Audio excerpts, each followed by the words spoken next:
अरे क्या तुम मेरे हाथी हो? अरे नहीं नहीं, मैं तो कुत्ता हूँ एक। अरे फिर मेरा हाथी कहाँ है?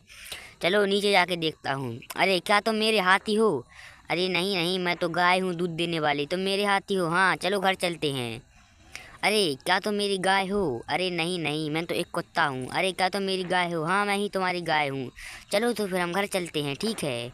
अरे क्या तुम मेरे कुत्ता हो? हाँ हाँ मैं ही तुम्हारा कुत्ता हूँ। तो फिर चलो घर, ठीक है चलते हैं। Like subscribe.